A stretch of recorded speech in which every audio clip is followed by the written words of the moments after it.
The first two episodes from FX's new show, The Patient, have dropped, and I'll give you my thoughts and reactions right after the jump.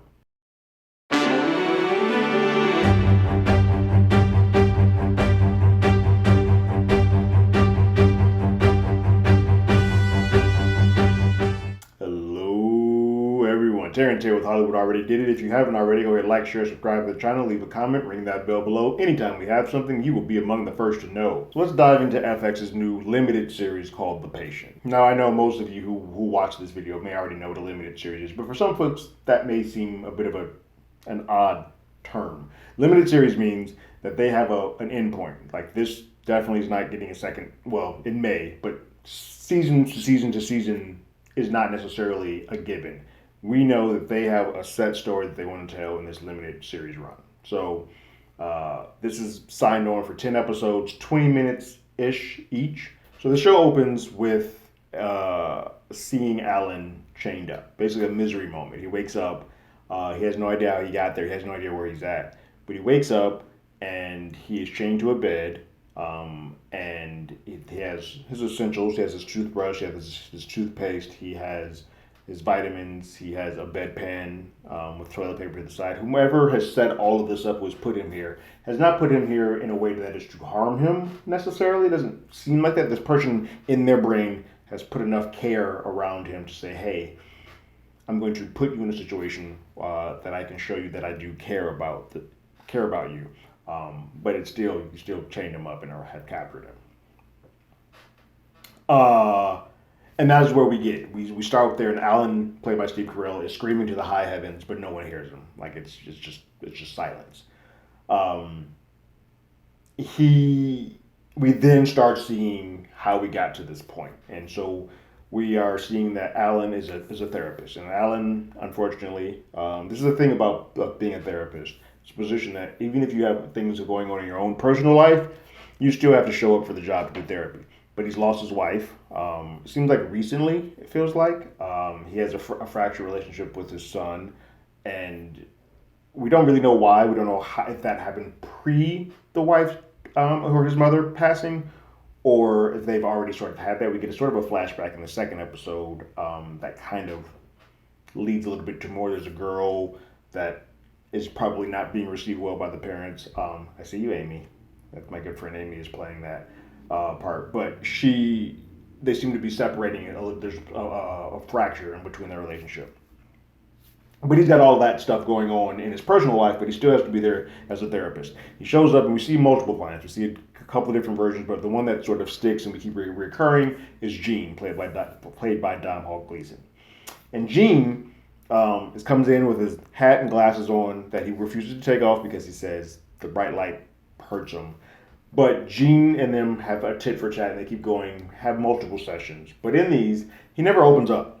In these sessions, he's very guarded. Anytime there's times it gets to talk about something serious or actually in depth, he deflects to a country song, and Alan has to call him out on it.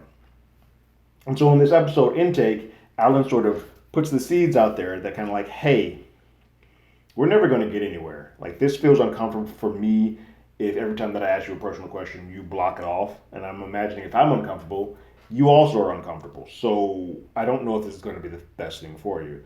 And Gene sort of takes that to heart and says, this does feel weird and awkward. And then sort of ends there. We then see a lot of Alan's like personal life. We see his brushing his teeth routine. We see the vitamins. We see stuff that is pertinent to his life, but also is important. And they're showing us that because that means that someone is watching him close enough to know what his routine is, to know what it is that he needs in his day-to-day life to sustain himself and to be comfortable. Everything that he needs, if he is captured, will be put there because this person has gone out their way to watch him. So then, as he's making his tea bag, he goes outside of his house to sort of see this commotion that's happening in the background, and he is captured. That is when what we believe to be Sam captures him, Gene, at that point.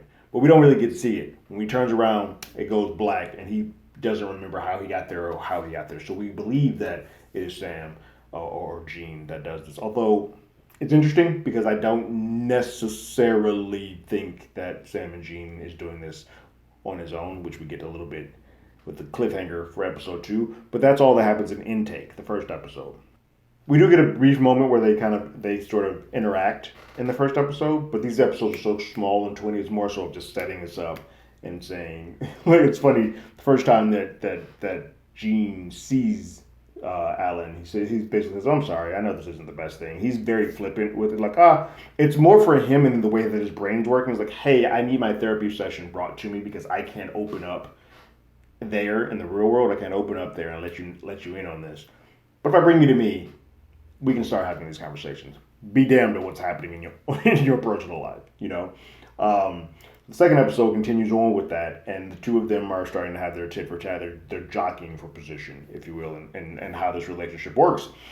And in that, Alan is very much of the belief that, hey, I'm on the run. You've captured me. I don't want anything to do with you. And Sam breaks down and tells him that, hey, I like to kill, and I'm a serial killer. And I'm going to continue killing. But I think if you can help me, if I can tell you about these things, maybe you can give me the tools needed to control those urges so I don't go out there and kill again. And I can't open up about this out there, but maybe you and I here, I can actually have those conversations. Now, Alan's very against that at first. He's kind of like, I don't want to hear that, blah, blah, blah. But Sam is still having to do, I guess, his day-to-day work. He still has to go to work. When he goes off the first time, Alan tries to come up with a way to escape. He uses a plastic fork and tries to jam that in his lock. It's not going to work. And then he goes to this whole thing to try to get that piece out so that he can maybe contemplate stabbing him. He goes into depth to try to do so. And then Sam returns and kind of just like looks at the plastic fork and sees that it's broken and like, what? That's not going to get you out of that lock. Like, duh. But in his fear, he's not thinking rationally. But Sam kind of just tells him, like, hey, look, here's the deal. I'm a killer, and I want to kill, and I'm going to kill. But I think if you and I can have these conversations one-on-one, you can maybe get me out of this. And I know you may have to turn, if I let you go, you're going to have to turn me in. And Helen's like, no, I won't. The only time that I'll have to turn you in is if you say that you have somebody that you're going to currently go to murder. All the ones that happened in the past, I don't have to worry about. I can still be your therapist, and it'll be fine. And Sam's like, oh no, I'm going to kill again. I'm going to tell you about it. And now it's like, well shit, now, great. Now I'm stuck here. Now I'm here. And it's done probably a little bit on purpose, but Alan's like, look, your only other option is help me out here or see the consequences, which basically means I'm going to kill you. I'm already telling you that I'm a killer. If you don't help me, I'm going to kill you too. And so they have a therapy match. You see, they set up his little therapy session and they start talking. And in that, Sam goes to tell them that there's a person that 4 months ago pissed him off in a way that he had to go around about it. And he's an adjuster and he had to go back and give a claim this person thought he was trying to bribe him and sort of belittled him and made him feel less than he is. And he's like, all right, cool, that really upset me for something 4 months ago. So he's been holding on to that for so long. And it's a very telling thing that he can let stuff pent up inside so long and then he just lets it explode. And we get a hint of that in something so small as we watch or see or hear Sam go to the restroom while Alan is still chained up. He closes the door. And mind you, this whole time, he's still drinking from the Dunkin' Donuts cup. So he's still intaking it. He's still ingesting. He's still taking more liquid.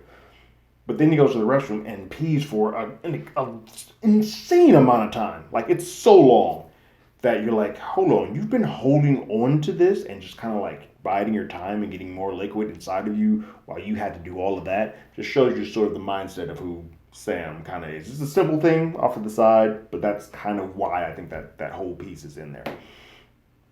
But then Sam continues to go do his regular everyday thing. Alan does mention like, hey, if we're gonna do this, I need a paper and pen. You can give me a paper. I'm not gonna kill you with some paper, and you can decide on the pen. But if we're gonna do this, we're gonna do it all the way. And Alan kind of just like, and Sam sort of just like, I thought I had everything for you.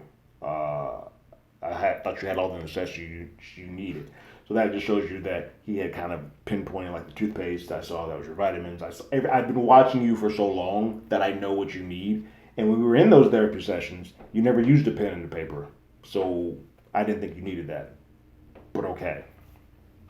It just shows you he's sort of been clocking everything that he's been doing. He's very meticulous in watching all of these things, which I think Alan may not be fully aware of, but he's starting to sort of learn. Then he goes to take off, go back to work, and he leaves Alan there in the bed. And then Alan starts hearing steps that are above him that he keeps hearing, and that he's like, "Oh, someone's there." He starts saying, "Hey, if you can hear me, if you can hear me, come on down. If you can talk, if you can't talk, say something." And then they open the door. You see light from the hallway come down, and they start making their way down. And then the episode of Alan learns to meditate ends. There's a sequence in there where Alan does go decide to take on some meditation. It doesn't quite take. He's like, whatever, it's helping him center. But I think that's going to be a part of a bigger story and why he's sort of, were issues within his family to begin with. It's going to be interesting because two things that stand out to me the most. One, in one of the flashbacks or one of the hidden scenarios that Alan has about getting out of this, he plans to just stab the living holy hell out of Sam. So for him to have that that sort of vision in his brain is one thing that's telling. The other is who's upstairs. Now, this is where I come in and sort of, I don't necessarily know if Sam moved Alan there by himself. There may have been an accomplice. And so the first thought that would come down is like, oh, housing upstairs, he would be housing someone that he plans to kill, but he's meticulous. He's not going to leave somebody up there to free roam, and he's definitely not going to leave them to go off to work and allow Alan to stay there. So it's clearly a family member that he knows. Thinking his mother, I feel like moms with sons are a little bit more inclined to, I'll do everything for my baby. I'll help my baby out. Maybe you can help fix my son, type of situation. Like, hey, he has some issues, and I hear you're one of the best therapists. I read your book. Something like that might come along. Like, I read your book. I need you to fix my boy. So I think it might be an added person that kind of helps try to repair whatever the hell Domhnall / Gene / Sam is doing. I like this show. Look, I'm a sucker for like a one-man, two-man act show where it's a close proximity thing. We're basically doing a theatrical play, if you will, just in long form. 10, 20-minute episodes, you're basically looking at an hour and 50-minute show. That's a sweet spot, right in the wheelhouse. I like it. Let's have fun. Keep it small so we can get in and get out. I do think at some point we're probably going to see him hunt, if not even the person that you mentioned, or one of him doing a retelling and we see it, but I think we do need to. We're now just seeing the mental side and some of the things and the meticulousness of Sam. I think we do need to see some of the ferocity of him as well, just to make sure that we fully know the full danger that he comes in. And some of that might come in the craziness of whoever's coming down those stairs, because whomever is coming down, who I believe is to be the mom, with a metal poker, yeah, she might not be all together there herself. But what did you guys think about the first two episodes of FX's The Patient? Go ahead and leave your thoughts and comments in the comments below. Are you in? Look, it's a weird thing with me. And I'll say this. Steve Carell, as a comedian, doing his comedy, like, I don't really like, I've never seen maybe but 2 or 3 episodes of The American Office, like the UK Office. 40-Year-Old Virgin doesn't work for me. I don't like him so much as a comedian, but when he's in his dramatic bag, Steve Carell works for me, and I'm all in. Like, everything he's giving me, just the small notices of his face, the movements, and everything, he's killing it. And Domhnall, I'm always been a fan, so I'm invested. But what about you? What about you guys? Leave your thoughts and comments in the comments below. If you haven't already, you can follow us on Twitter at HollywoodADI, or you can hit us up on email at HollywoodAlreadyDidIt@gmail.com. We also have a podcast with the same name. That's on Google Podcasts, Spotify, Apple Podcasts, anywhere that plays podcasts. We're there. And like always, I got my ticket. You got yours.